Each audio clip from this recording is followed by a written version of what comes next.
Hi people, hope you're all well. So I'm going to be covering a number of things in this video, so bear with me. But I think all of these things are related, so it makes sense to put them together. I've been focusing a lot on the D-Day 80th commemoration because I think it will be the last big one.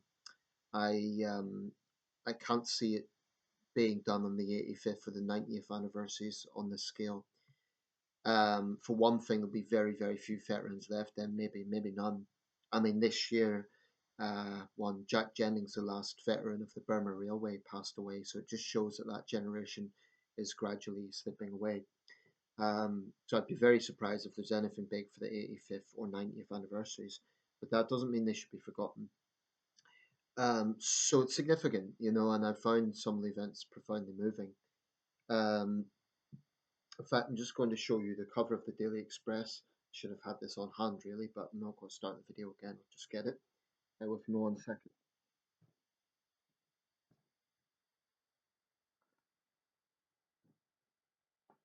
Just didn't want to run the video again there. I thought this was quite a powerful cover. That's British troops landing at I think it's Sword Beach, 6th of June 1944.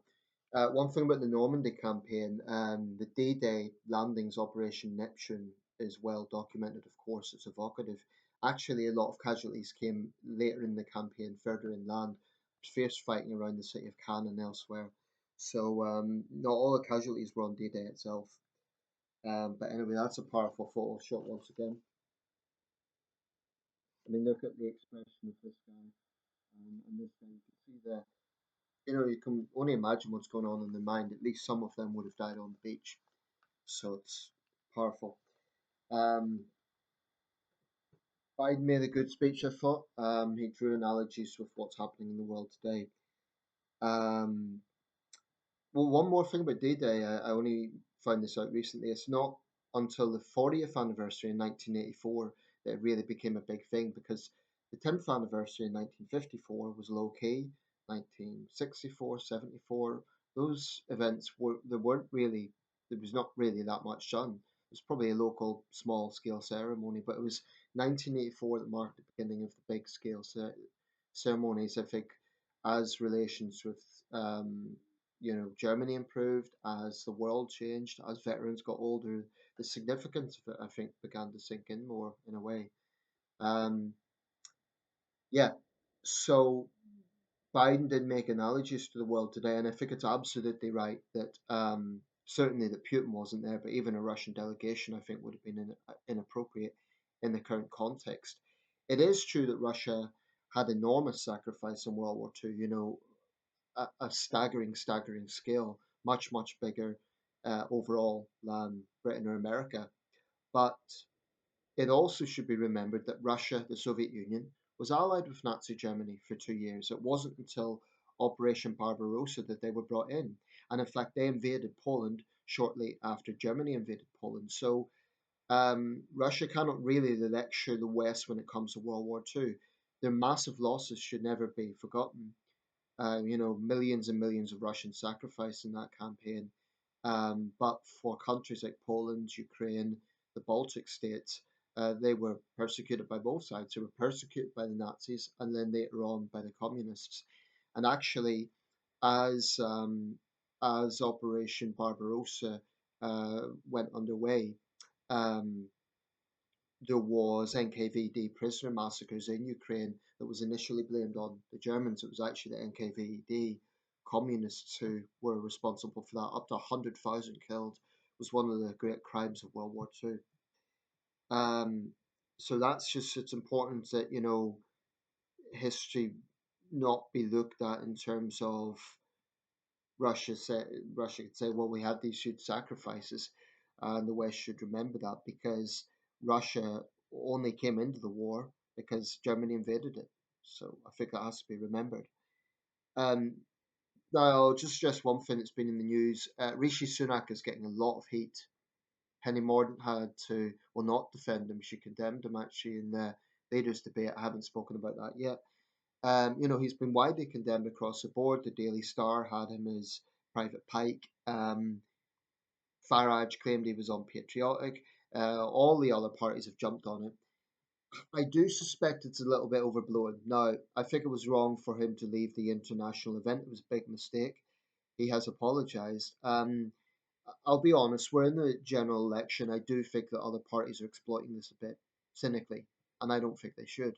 He's already apologised. I think that's it. But it will probably be like Gordon Brown's bigoted woman comment. It will be a turning point. I think the Tories were going to lose anyway, but it just looks out of touch.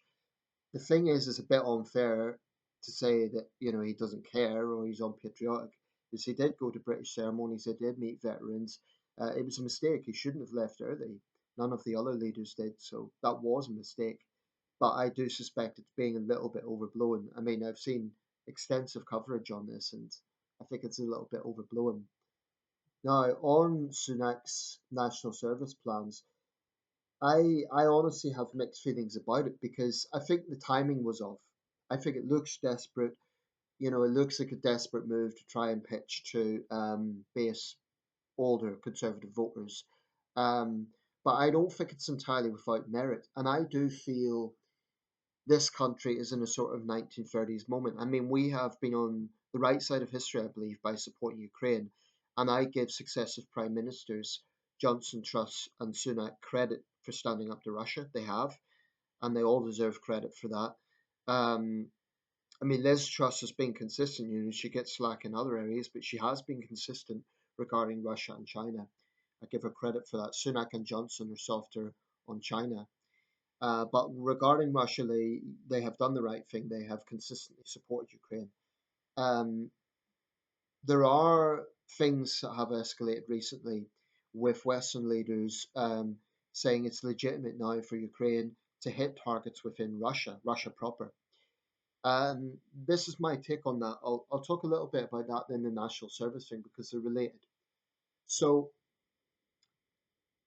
Russia invaded Ukraine. That's the empirical fact. That is what happened, despite what Putin propagandists would have us believe. That is what happened.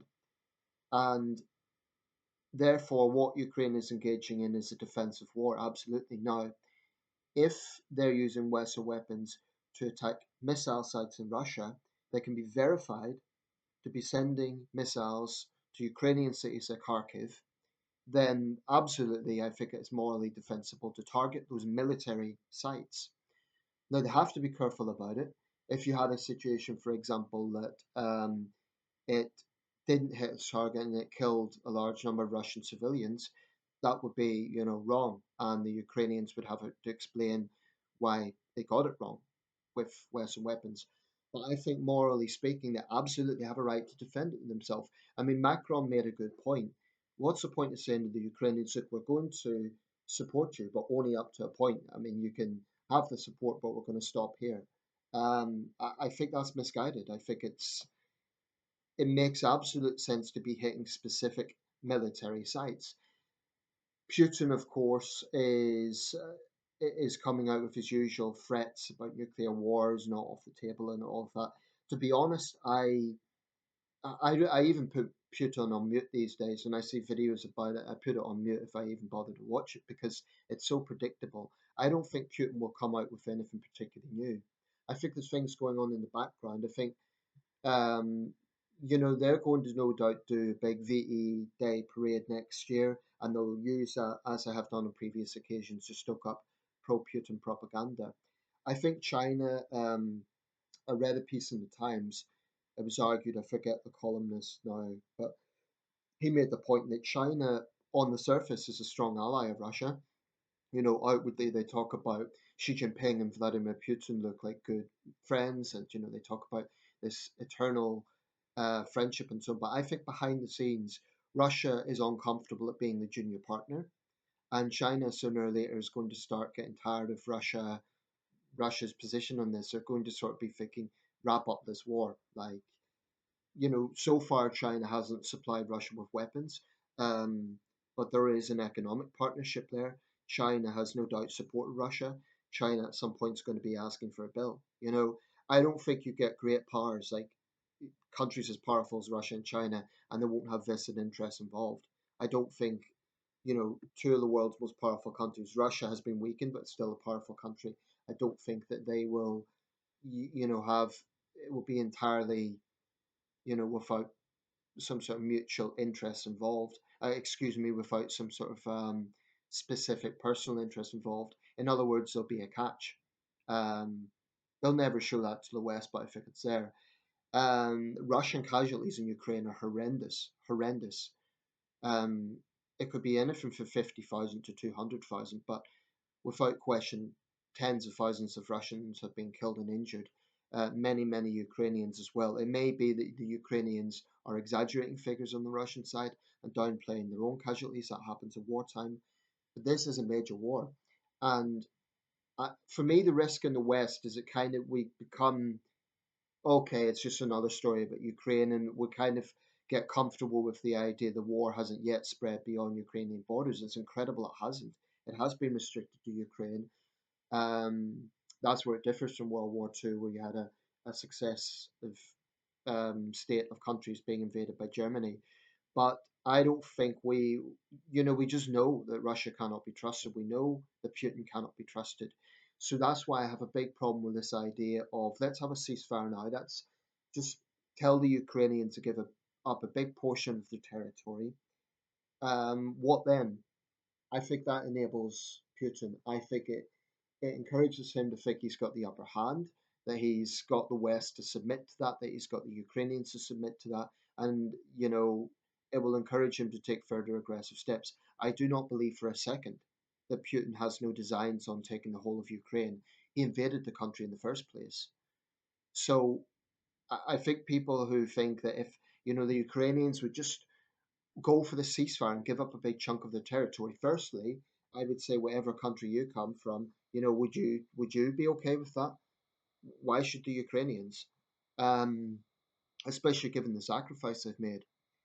When France was liberated in the Normandy campaign, it wasn't a case of well, let's take a little bit of France. It was for the total liberation of France. It's the same principle here. Um, that brings me to the national service thing. Now, like I say, the timing was off, and it is not without flaws. The army themselves generals have spoken out about their opposition to it because it would mean that professional soldiers would have to train conscripts, which takes up time and resources. I will say this though, military top brass has different opinions, not necessarily on national service, but on the way forward. For example, Tony Radakin of the Navy, who's the current head of the chief of staff that rotates between the three forces, um, has publicly disagreed with generals who have said that the military is not ready. So you could tell the top brass there's some discrepancies going on there. We now have 72,000 troops in the British Army. That's the same level as at the Napoleonic Wars era 200 years ago. In fact, after the Napoleonic Wars, it's the lowest level in modern times. I think that is a big mistake. So it's not just about increasing the personnel numbers, it's also about making sure that our troops, sailors, and air personnel are ready in the event of war. I think we have some of the best personnel in the world, but um, I do feel that there's a complacency going on right now. And when you have ministers saying that we're not on the verge of a world war, that could just be practical. There's no point in scaremongering and making alarmist statements. But I do feel we're in a period now where we're being overly complacent. Um, and I think, it's interesting as France has sort of changed positions. In the beginning of the Ukraine war, France wasn't appeasing Russia, but it was sort of making overtures of talking. Now it's France, it's Macron that's talking about possibly having NATO troops on the ground. There will be people who think that appeasement is the answer. I'm thinking of certainly the George Galloways of this world, but on the American side, not just Donald Trump, which really concerns me if he gets back into office, but other figures like Tulsi Gabbard. The reason I don't have time for Congresswoman Gabbard is because she presents her position as pacifist. She talks about warmongering. Yeah, this is typical distortion. It was Putin that was warmongering. It's Putin that has created this crisis. Um, Her policy, President Gabbard would appease Putin.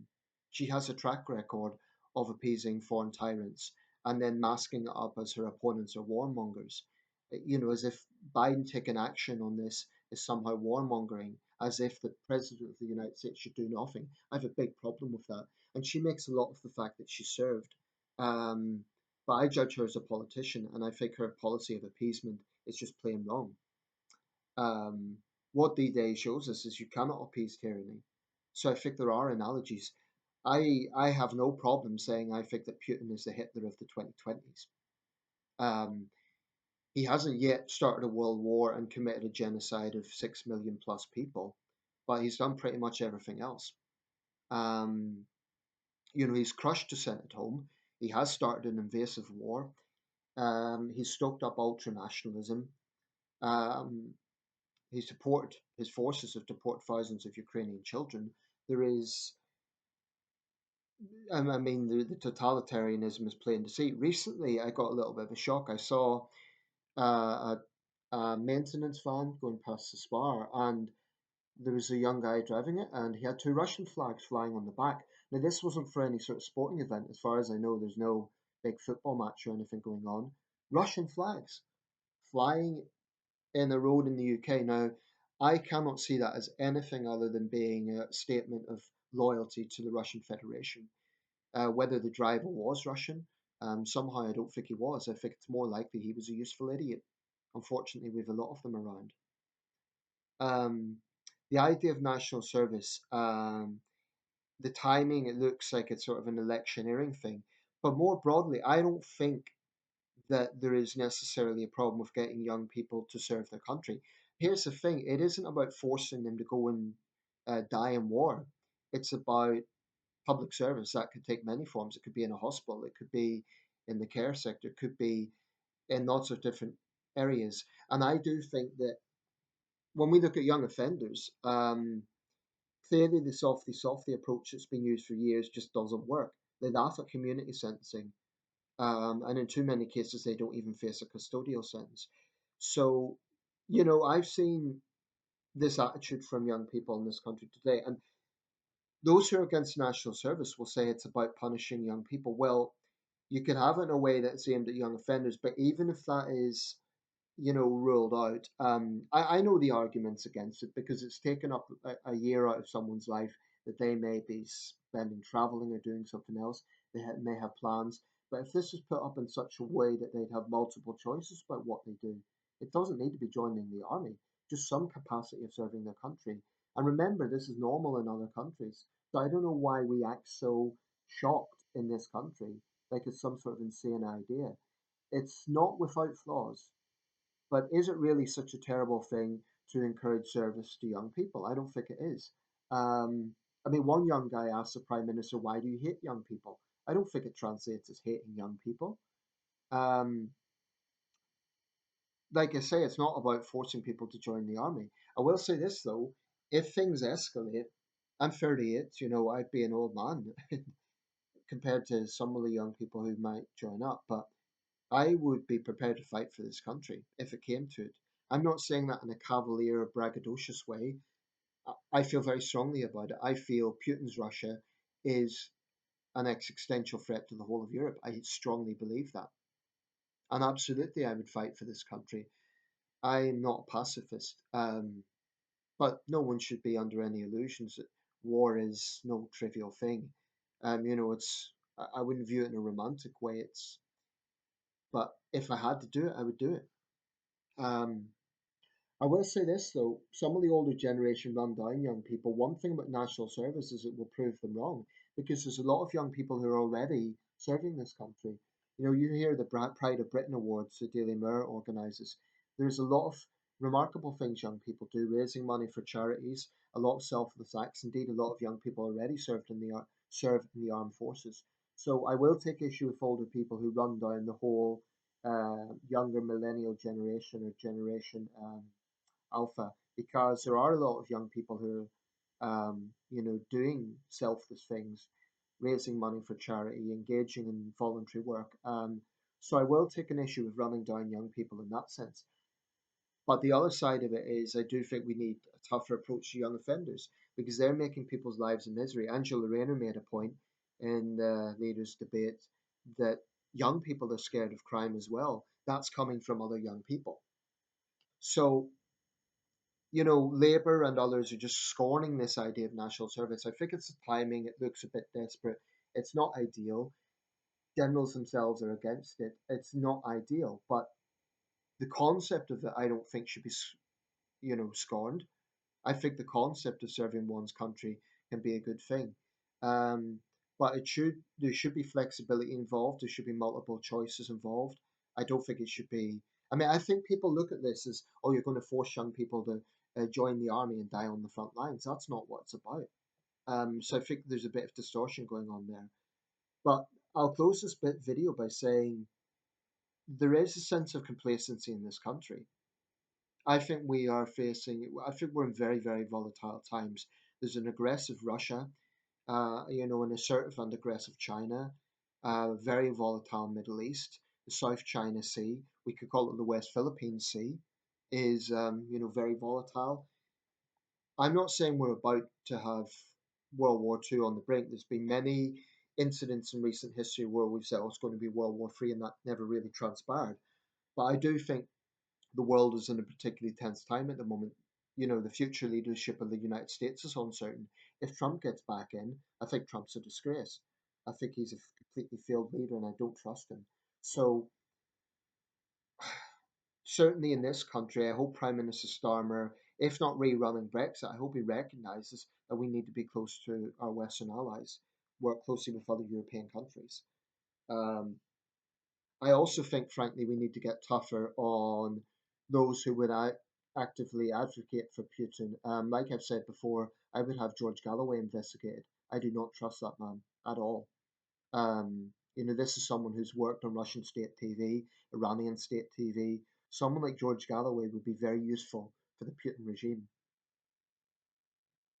But we absolutely need to be assertive at the moment, and I'm not sure that this country is.